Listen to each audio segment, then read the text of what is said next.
Hiver 1928, New York.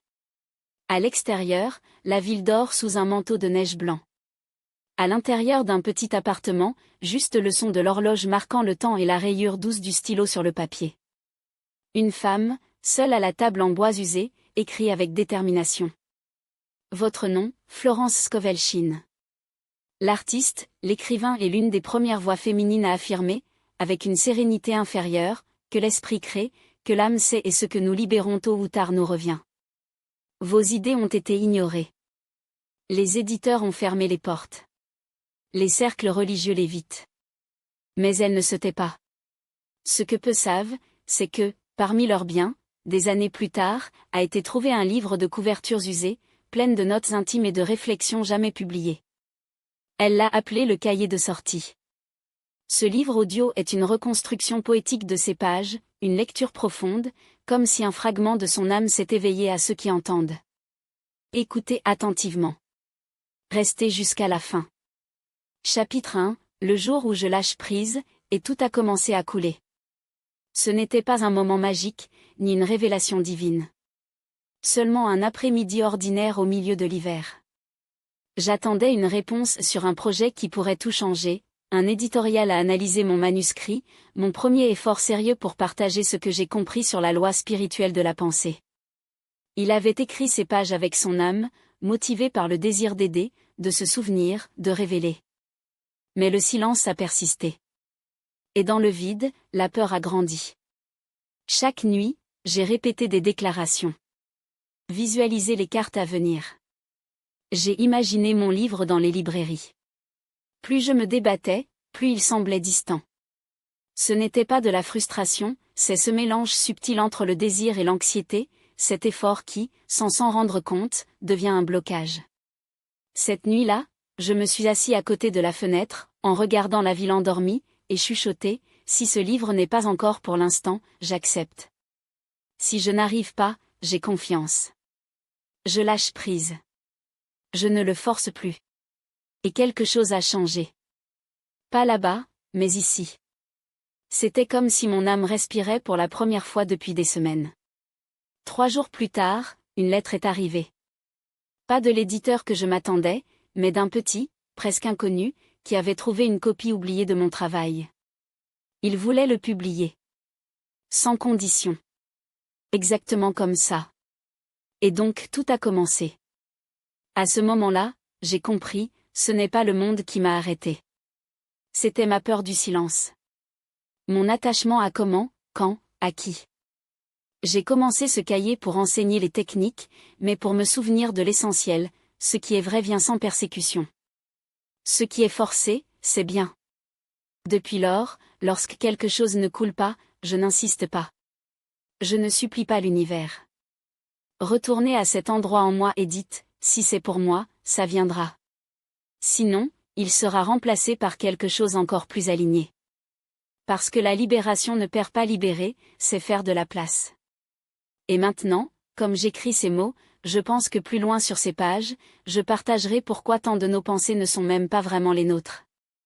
Mais pour l'instant, je veux que vous le gardiez juste ceci, quand je lâche prise, tout a commencé à arriver. Et ce n'était pas magique. C'était l'alignement. Je me souviens d'un après-midi alors que je n'avais que 12 ans. Ma mère m'a trouvé pleurant dans la pièce, tenant un dessin ridé entre ses mains. Elle n'a pas demandé ce qui s'était passé. Vous vous êtes juste assis à côté de moi et avez dit, est-ce vous qui pleure, ou est-ce quelque chose en vous qui se sentait petit? À l'époque, je ne comprenais pas. Mais ces mots ont été enregistrés sur moi, comme s'ils venaient d'une autre fois. Il a passé des années jusqu'à ce que je comprenne sa véritable signification. Parce que, oui, nous pensons aux milliers de choses chaque jour, des idées, des images, des jugements, des croyances qui glissent dans l'esprit comme si elles étaient les nôtres. Mais ils ne le sont pas. Certains viennent de l'enfance.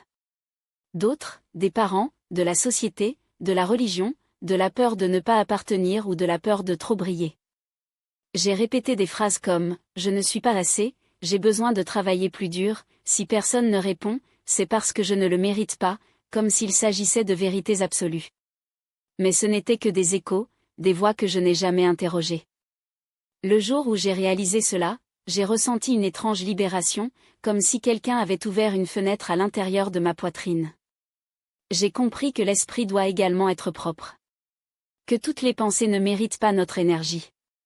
Et que parfois l'acte le plus aimant que nous puissions faire est de ne pas s'identifier à ce qui nous a simplement été imposé. Depuis lors, chaque fois qu'un stylo. L'horaire m'opprime, je m'arrête et je demande doucement, c'est vraiment le mien, ou est-ce une idée que j'ai adoptée sans m'en rendre compte? Je n'ai pas toujours la réponse à temps. Mais seul le fait du questionnement commence à me libérer. Il est curieux de savoir comment parfois il suffit de douter de l'amour pour que l'esprit se développe et l'âme récupère un peu plus de sa voix. Plus tard, je vais vous dire comment j'ai découvert que même les pensées les plus positives peuvent être chargées de peur. Mais pour l'instant, si des pensées vous poursuivent, ne s'enfuient pas de lui. Ne vous accrochez pas à lui. Sentez-vous, regardez-le et demandez, qui m'a appris à le penser? C'était un matin d'automne. J'avais mal dormi. Un de ces rêves qui ne ressemblent pas à des rêves, mais des messages déguisés en symboles, serrant dans la poitrine. Je me suis vu marcher dans un couloir sombre. En fin de compte, une porte enthousiaste. Et à l'intérieur, une silhouette avec ma voix, mon visage, mais un regard que je ne reconnaissais pas. Je me suis réveillée agitée. Et pour une raison quelconque, je ne voulais pas oublier. J'ai pris mon cahier et j'ai écrit, quelle partie de moi est-ce que je évite de voir? Ce fut le début de l'une des phases les plus difficiles et les plus belles de mon voyage, regarder mon ombre sans crainte, sans jugement, ne voulant pas la changer. L'ombre n'est pas mauvaise. C'est juste ce que nous cachons pour survivre, notre colère, notre culpabilité, les parties de nous que nous rejetons. Et aussi notre vrai pouvoir. Parce que le monde nous apprend à être gentils, contrôlés, corrects. Et dans cette correction, nous oublions ce que nous ressentons vraiment. Ce jour-là, j'ai décidé d'arrêter de fuir. Je me suis assis devant le miroir, sans maquillage, pas de sourire, pas d'excuses, et j'ai dit à voix basse, montrez-vous. Rien de dramatique ne s'est produit. Je n'ai pas pleuré.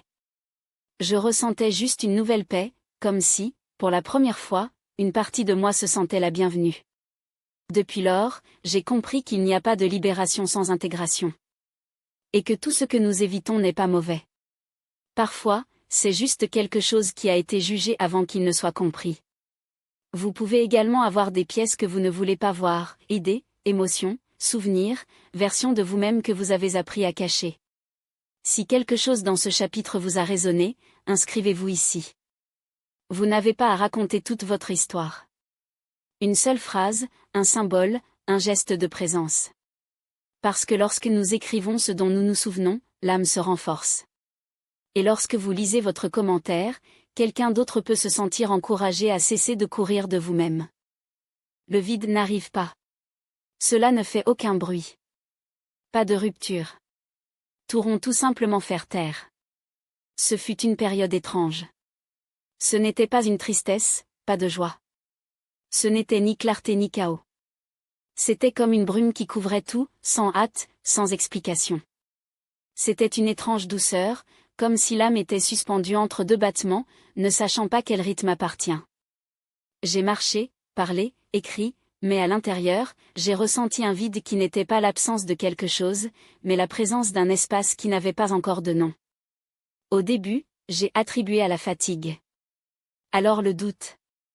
Mais au fond, c'était plus profond, l'intervalle entre qui je suis allé et qui allait naître. Le vide n'est pas un trou. C'est un pont. Un croisement invisible entre le contrôle qui s'effondre et la confiance qui n'a pas encore osé s'épanouir. Cette fois, au lieu de le combattre, je l'ai laissé tomber. J'ai arrêté de chercher des réponses. J'ai arrêté de me corriger. Je me suis assis et j'ai écouté le silence. Et c'est là, dans l'immobilité, que j'ai compris, le vide ne manque pas. C'est la préparation. C'est la terre fertile où les racines invisibles s'étendent avant que la fleur ne casse la surface. Ce jour-là, j'ai écrit sur la banque de mon cahier, ce qui ressemble à une perte, c'est parfois un espace pour ce qui vient. Si vous traversez également un tel temps, où rien ne semble bouger, où tout est plat ou confus, vous ne pouvez pas être perdu. Peut-être que ça germe. Et le nouveau a besoin de ce silence pour prendre forme. Il ne s'agit pas d'être clarté, mais de ne pas abandonner l'écoute. Il a plu cet après-midi. Pas une tempête, mais cette pluie qui semble chuchoter encore des secrets indéchiffrables. Il avait eu une journée difficile, les portes se fermaient, des amis se sont éloignés. Et pourtant, ce que je ressentais n'était pas de la tristesse, mais un lourd silence, comme si le monde s'était arrêté pour que quelque chose d'intérieur puisse enfin être entendu. Caminais et même à la maison sous l'eau, laissant la ville me mouiller complètement. Je n'étais pas pressé. Il n'y avait personne à appeler. Je voulais juste aller, fermer les yeux et disparaître un peu, plonger dans ma propre ombre. Je me suis assis sur le sol du salon, avec les lumières éteintes, et ne sachant pas pourquoi, j'ai chuchoté, « Y a-t-il quelqu'un là-bas » Pas des. J'ai effectué une réponse. Mais je ne me sentais pas non plus ridicule. C'était une question de l'âme, celle qui n'émerge que lorsqu'il n'y a plus de masque à cacher. Et puis, j'ai ressenti quelque chose. Ce n'était pas une voix. Ce n'était pas une figure. C'était une certitude. Une chaleur douce dans la poitrine, comme si une présence invisible me serrait dans ses bras à l'intérieur et a dit « J'ai toujours été ici ». À ce moment-là, j'ai compris, il y a des entreprises qui ne se voient pas, mais qui se sentent. Et lorsque l'âme est prête, la solitude ne se casse pas de l'extérieur, elle se dissout de l'intérieur. Depuis lors, j'ai cessé de chercher des preuves et j'ai commencé à cultiver la connexion. J'ai appris qu'il y a des moments où personne n'arrive parce que cet espace est déjà occupé par quelque chose de plus profond, votre âme revient, votre voix intérieure éveillée, votre guide enfin libre de parler. Vous avez peut-être déjà ressenti cela aussi, le sentiment que parfois ce qui brise la solitude est simplement de savoir que quelqu'un d'autre a été là. Si vous ressentez cela maintenant, ne désespérez pas, garder simplement le silence, ouvrez votre poitrine et dites, très bas, Y a-t-il quelqu'un là-bas ? Peut-être que la réponse est déjà en route, venant de l'intérieur. Je ne cherchais pas de réponse. Je ne savais même pas que j'en avais besoin. Je suis sortie pour marcher, comme tant d'autres après-midi, pour diffuser l'esprit. Je me souviens qu'il y avait des semaines à vivre une pause interne, je ne lui ai pas demandé, je ne me suis pas permis de savoir. Je viens de marcher, a écrit, respirer. Le jour de Masquelle était différent. Il y avait un calme, pas l'absence de problème, mais comme à l'intérieur, quelque chose avait compensé tout ce que je ne pouvais pas contrôler. Je me suis arrêtée devant une vieille librairie. Je n'ai pas prévu d'entrer, mais quelque chose m'a fait tourner la poignée de porte. Et là, sur l'étagère la plus basse, entre les livres usés et les couvertures fanées, j'ai vu une copie que je n'avais jamais vue auparavant. Le titre était étrange, mais quand il l'ouvre, une phrase soulignée a sauté dans mes yeux, « Le moment où vous arrêtez de courir, c'est le moment où vous commencez à recevoir. » J'étais silencieux. Je n'ai pas composé le livre. Je l'ai juste fermé, j'ai souri et je suis partie, comme si l'univers avait laissé un billet secret juste au moment où je ne demandais plus rien. C'est alors que j'ai compris, l'univers ne répond pas à l'insistance. Répond à la cohérence. La vibration silencieuse de ceux qui sont devenus ce qu'ils voulaient autrefois. Vous n'avez pas à crier pour être entendu par l'invisible. Il vous suffit de vous connecter, comme une mélodie qui trouve enfin la bonne fréquence. Depuis lors, j'ai remarqué plus de ces moments, des livres qui sont arrivés seuls, des gens qui ont dit exactement ce que j'avais besoin d'entendre, des messages cachés au quotidien. Mais seulement quand j'étais silencieux à l'intérieur. Et si vous lisez ceci maintenant, c'est peut-être l'un de ces moments. Ce n'est peut-être pas une coïncidence. C'est peut-être un petit signe à venir, vous n'avez plus à persécuter. Il suffit de vous rappeler qui vous êtes. Si quelque chose ici a résonné avec vous, partagez ci-dessous. Peut-être, comme je me suis arrivé à moi, votre parole vient à quelqu'un juste quand la musique de la vie était la plus nécessaire. C'était peu de temps après cette synchronicité dans la librairie, je pensais, maintenant, tout va couler. Et en partie, il a coulé. Certaines choses ont commencé à bouger. Mais il y avait une porte qui n'a pas encore ouvert, une opportunité concrète, une offre qui semblait alignée, et pourtant quelque chose en moi hésitait. J'ai refusé ce que je voulais depuis des mois. Et je me demandais, pourquoi, quand j'arrive enfin, je m'éloigne ? J'ai passé des jours avec cette question jusqu'à un matin, lors de l'écriture, une phrase est née seule dans le cahier, ce n'est pas que l'univers ne veut pas vous donner. C'est que vous n'avez pas compensé la réception. J'étais silencieux. Parce que quelque chose en moi savait que c'était vrai. J'avais l'habitude de donner, de servir, de soutenir. Mais recevoir implicite m'ouvrir. Exposez-moi. Reconnaissez que je mérite. Et cela faisait plus mal que je ne l'imaginais. Ce n'était pas une modestie. C'était une habitude. Loyauté à cette vieille idée que le spirituel doit être spartiate, que le vrai ne peut pas être plein. Cet après-midi, j'ai compris, la réception est aussi un acte d'amour. Et ceux qui ne se permettent pas de recevoir finissent par épuiser leur propre capacité à donner. Depuis lors, chaque fois que quelque chose de beau vient et que je sens que le pincement intérieur voulant refuser, arrêter et dire à voix basse, j'accepte. Merci. Je suis prêt. Fait intéressant, lorsque j'ai commencé à recevoir sans culpabilité, j'ai aussi donné avec plus de joie. Vous avez peut-être également demandé quelque chose et lorsque vous vous êtes approché, vous avez fait un pas en arrière. Pas par peur de l'échec, mais par peur de mériter. Si tel est votre cas, ne vous jugez pas.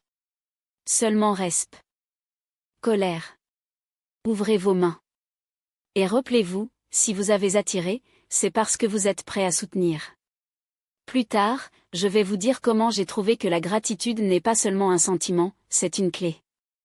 Une clé qui ouvre plus que les portes externes, elle ouvre la conscience qu'elle reçoit sans crainte.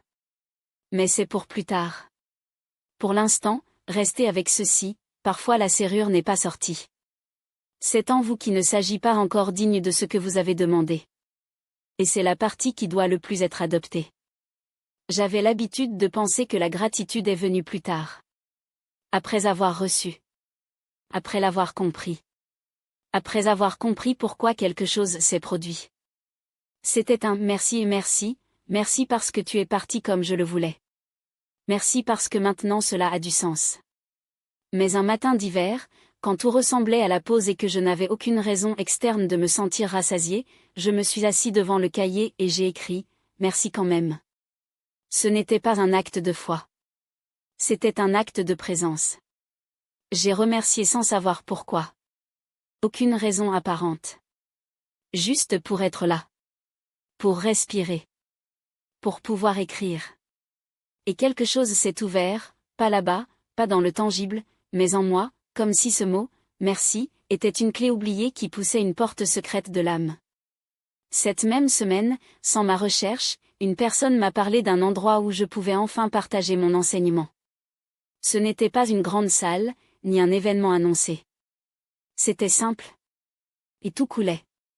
C'est alors que j'ai compris quelque chose que je prends encore enregistré dans ma poitrine, la gratitude n'est pas une réaction, c'est énergique. Une fréquence qui précède les voix. Ce n'est pas une question de remerciement au doute ou en tant que technique pour attirer quelque chose. Il s'agit de régler l'abondance avant de se manifester. Parce que lorsque vous vous remerciez sans raison apparente, l'univers répond avec des raisons que vous n'avez même pas imaginées.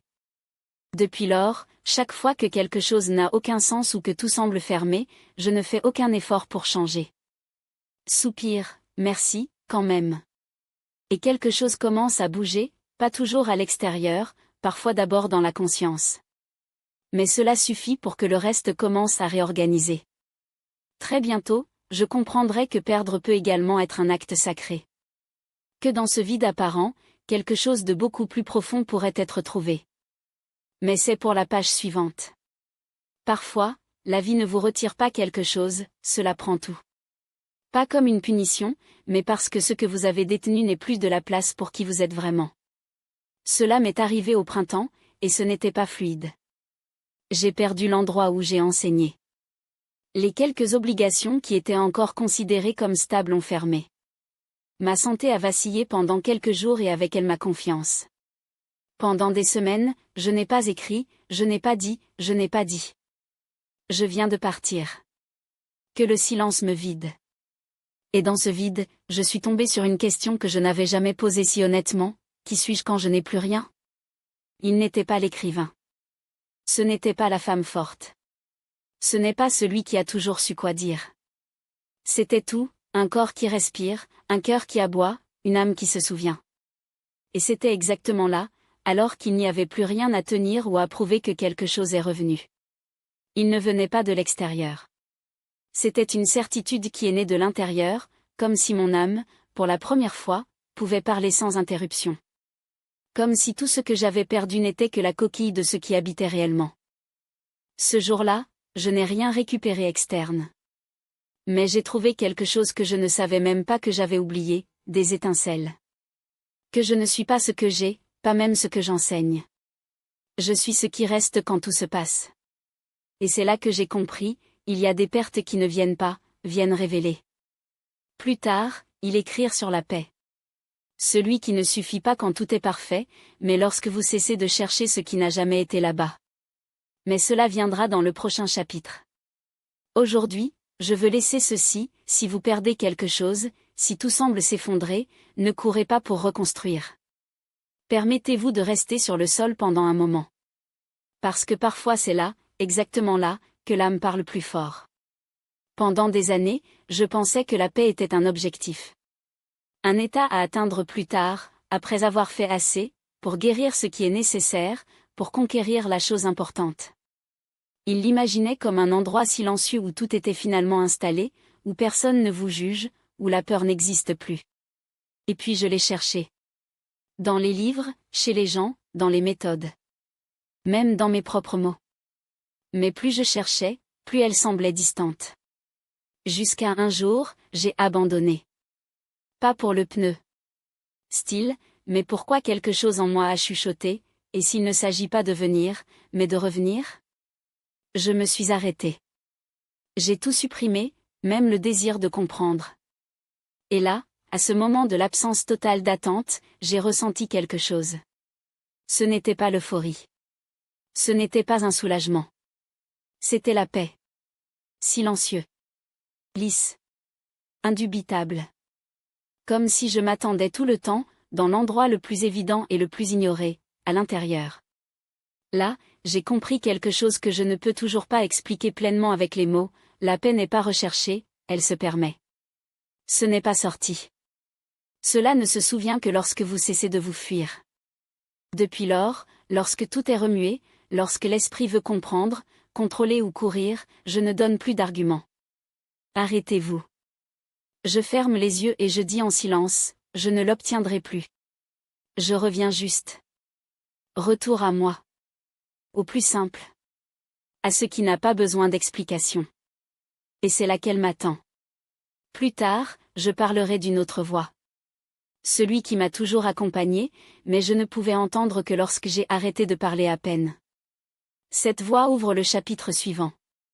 Ce n'était pas une révélation. Ce n'était pas une vision, ni une phrase que quelqu'un m'a dit. C'était quelque chose de beaucoup plus simple, et donc, plus vrai. J'écrivais, comme chaque matin, quand je sentais que les mots qui sortaient ne venaient pas de mon esprit. Ce n'étaient pas des idées. Ce n'étaient pas des phrases que j'avais apprises. Ils étaient autre chose. Une voix. Mais pas si interne qui juge, compare ou exige.